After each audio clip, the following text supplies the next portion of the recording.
Hey there guys, I'm Renee. I'm the owner and artist behind Chicly Reclaimed Decor, and welcome back to another month and another tutorial showcasing how you can use Paint Couture products. This month, I'm going to be sharing with you how you can take a factory finished piece of furniture like this and transform it into a beautiful Asian inspired piece of statement decor. Today, I'm going to be going over how you can use and even customize iFlex wood molds. I'll be sharing my blending tips and tricks when working with their acrylic mineral line and their new chalk style paint, as well as showcasing how you can apply Faux gold leaf in two different ways, using Paint Couture's Gloss Topcoat and even their Crackle Size Medium. So if that is something you are interested in learning, stick around because that's what we're going over today. To start this furniture makeover, we are going to be using this large Mediterranean trim. This is an iFlex wood mold and the number is 3080. You can find a full product list in the description below, as well as my affiliate link, just in case I inspire you to create using any of the products I highlight in this video. I highly recommend that you map out the placement of a mold like this before you cut.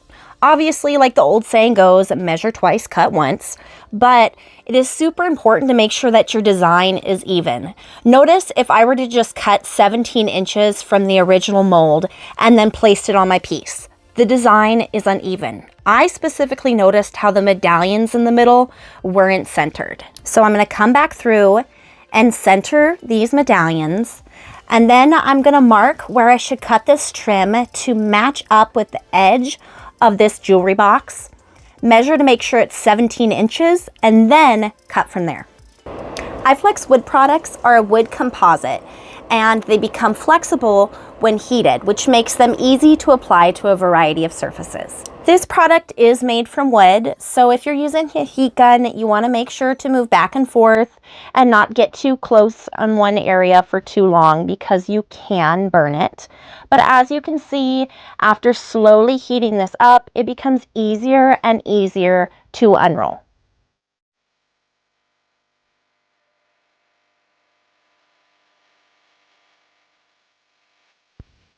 And this is what it looked like after I had it all rolled out.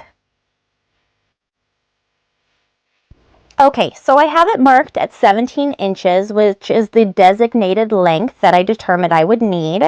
And now I'm going to just mark a straight line here on the back. That way I have something to go off of. That way I make sure I cut this straight.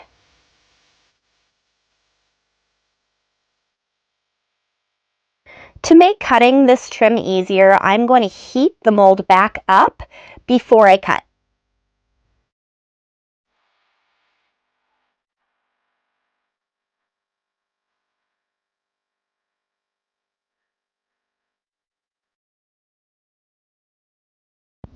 Once I have this mold cut out, I'm going to take a 240 fine grit sandpaper and sand back that edge so it is nice and smooth.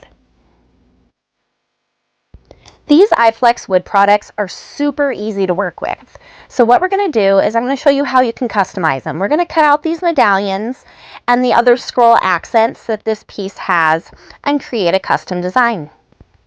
I'm going to start by unrolling the rest of this trim. Next up, again, I'm going to heat this mold up. This makes the mold soft and therefore much easier to cut.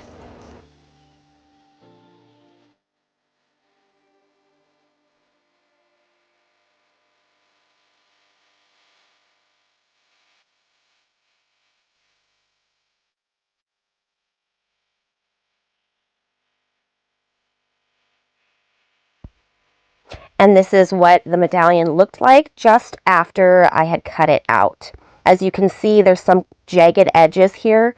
So again, we're going to take a 240 fine grit sandpaper and we're just going to sand back these edges so that they're nice and smooth. And we are going to do the exact same process to cut out these other scroll accents. I really wanted to use all of the trim pieces that I had cut out, and this is an idea I came up with whilst designing.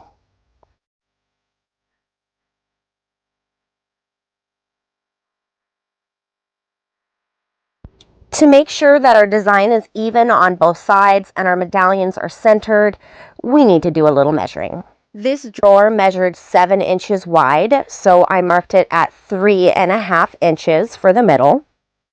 And this drawer measured 11 inches in length, so I marked it at 5.5 inches. By doing this, I was able to find out where the middle is on this drawer, and then I just came back through and marked straight lines accordingly. Once again, guys, it's super important to map out the placement of your molds before you glue anything down. Like this mold right here, I needed to make sure that it was not going to impede or obstruct me being able to open this door all the way. So that is definitely a trick that hopefully I can impart to you. And then again, before you glue anything down, you want to put your molds in place to make sure that your design is even and that your measurements are correct. Luckily, my measurements were correct, so I'm able to move on to the next step, which is gluing these molds down. I like to use Titebond Quick and Thick. I also like to have some water with a wet paintbrush to wipe back any glue that might seep out from underneath this mold after we've set it in place. I'm gonna add a good amount of glue to the back of this mold, and then I'm gonna take a paintbrush and spread the glue evenly on the back. After that step, I'm going to take my mold and I'm going to set it in place. What I'm going to do next is I'm going to heat this mold back up again with my heat gun. Remember, this makes it so the mold becomes soft or flexible, which allows me to fully contour or adhere this mold in place. And it also helps to set the glue a little bit faster as well. Here you see me warming this mold. And now I'm going to come back through and press it down and take my wet paintbrush and wipe off any of this glue that may seep out of the side. But this way you know that your medallion or whatever trim or mold you're using is well adhered to your design. And then I just followed that exact same process for the rest of the molds, making sure to place them where I have marked.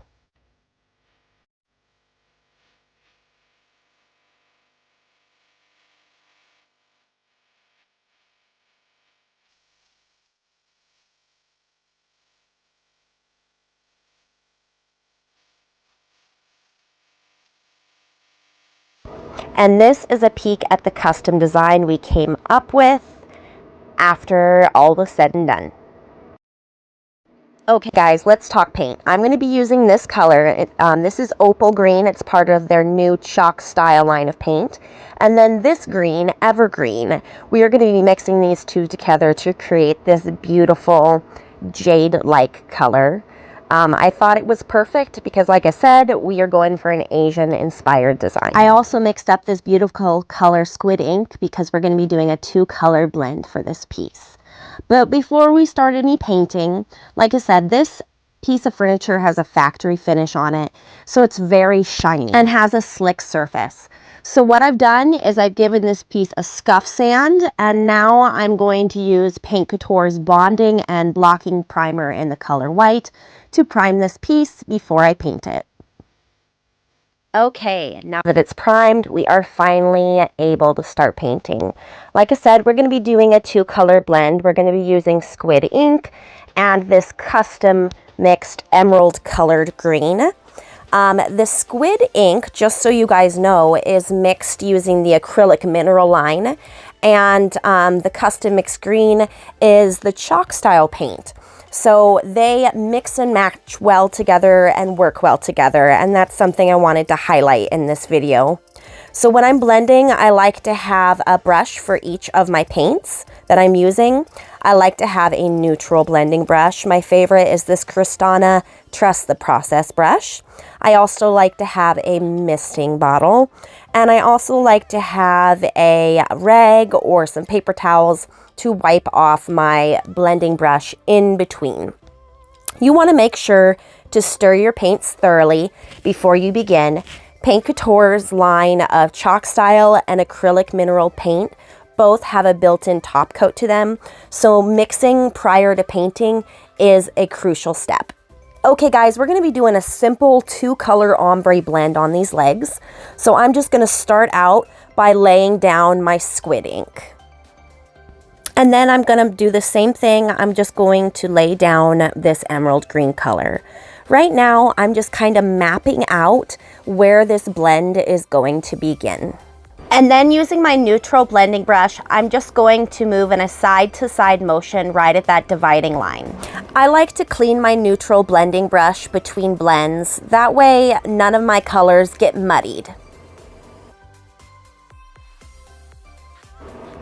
And then I'm going to follow that exact same process to blend out this other leg. Okay guys, I've got another tip for you. If you're ever working with ornate detailed molds like this, or you're working with a furniture that has spindles, these round oval brushes are absolutely perfect for getting into all those little nooks and crannies, much easier than a straight angled brush. I've had a lot of people ask, can you blend over molds? Yes, you can, and that's what I'm going to be showcasing here. So what I want to have this darker squid color in the middle, blending out into that jade colored green.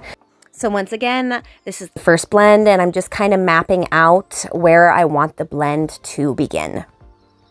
You can see here, I start blending 2 different ways. First, I start blending in a circular motion, but I really just didn't like how that looked. So I came back through and I decided to use my Trust the Process brush, and I just did a little side to side and up and down motion. And I'm going to show you slower here. So same thing, we're going to lay down our squid ink, and then I'm going to come back through with that emerald color and lay it down just around that black. On this day, I had a really hot fire going in the house, so I needed to spritz to make blending easier. And what I did is I went back and forth and then up and down, and then I finished this blend by going back and forth.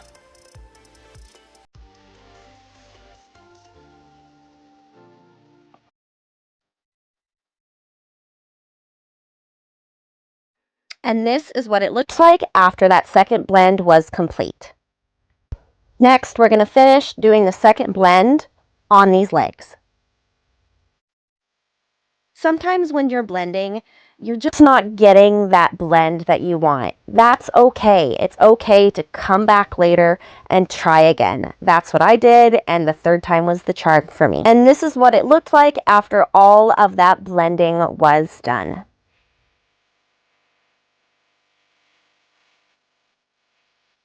Next up, we're going to start some detail work. We're going to start out by using this color Gold Mine.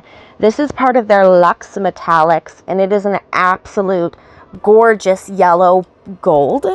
And we are going to be dry brushing this color over these molds. Dry brushing is a technique where you have very little paint on your brush. I am light-handedly brushing along the edges of this mold so it can catch and accent this beautiful carved design. So my inspiration behind designing these rosette medallions in particular came from seeing an old Oriental wardrobe. It had ornate wood carvings in it that looked like they had been gold plated, but like I said, it was aged, and that is the look I was going for here. So of course, I'm going to be working with a little gold foil, and I'm going to be applying it with Paint Couture's Extreme Guard Gloss Topcoat. I like to have a little makeup brush or a paintbrush that has nice, soft bristles. So I'm going to be taking the Gloss Topcoat, and I am just going to apply it where I want my gold foil to stick. Just think of it as glue. Wherever you put it, your gold foil should stick to it.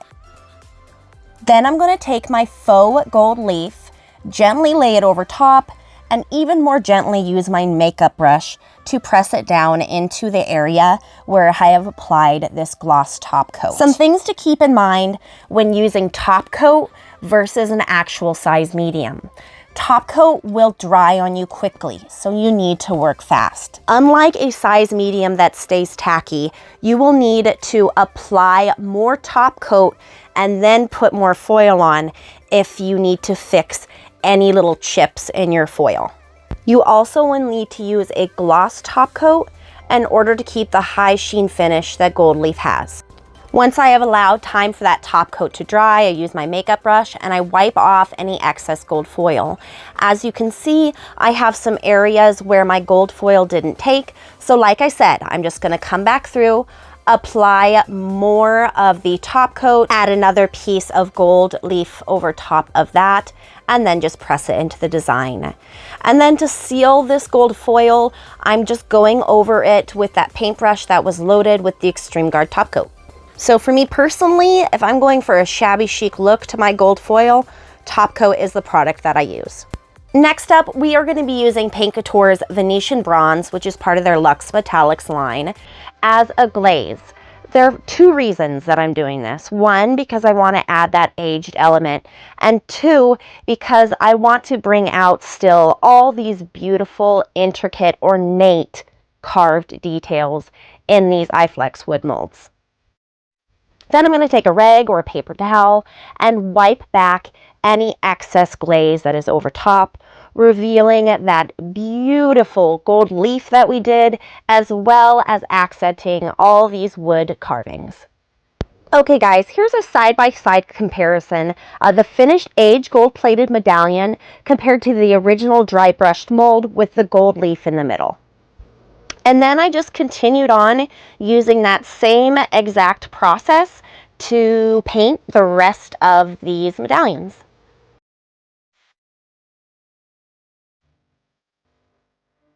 It took a few steps, but I think I got the look that I was going for.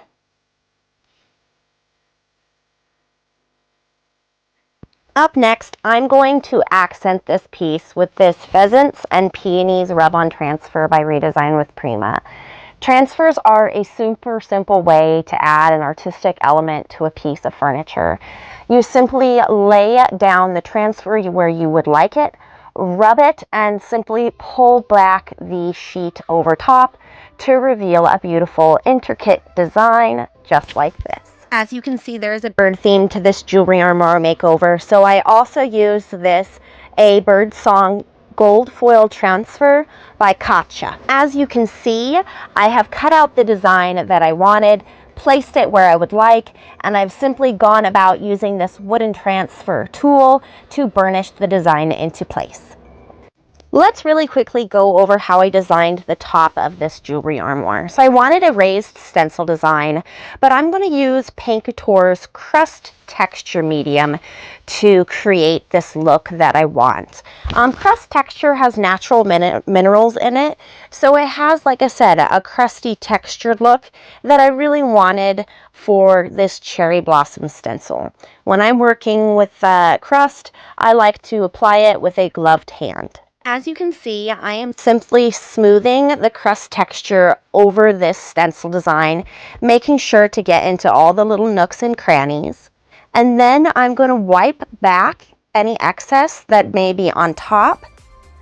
And I'm going to pull my stencil off, making sure to start from one direction, all while pulling upward. And then I just continued with that same technique until I was happy with this cherry blossom design. Next up, I'm going to accent this design with Paint Couture's Lux Metallic color in Gold Mine. And to make this easy, I'm simply just going to lay my stencil back over top of the raised stencil designs that I've created and just stipple my paint over top as if I were just doing a regular old stencil. And here's a peek at the finished cherry blossom design, all accented with Paint Couture's Gold Mine Metallic. Here I'm using Venetian Bronze to paint the hardware that's on this piece to match my knobs. iFlex wood molds, as well as being paintable, stainable, and sandable, are also drillable. So I'm just going to drill a hole right through the middle of this mold and then attach my hardware knob like so. I wanted these knobs to really be special and match the rest of this furniture design. So once again, I'm working with a little gold foil, but this time we are going to be using Paint Couture's Crackle Medium to apply the gold leaf. But before we get to that step, one trick that I have up my sleeve is I will pre-paint the area that I'm going to be covering in gold foil with a gold paint. This is Gold Mine. It is a very yellow gold, so the tones of it work well with that of the gold foil. Now the reason I do this is because if per se my gold leaf isn't perfect, there are cracks or maybe chips, I have noticed that it is less noticeable with the gold paint being underneath.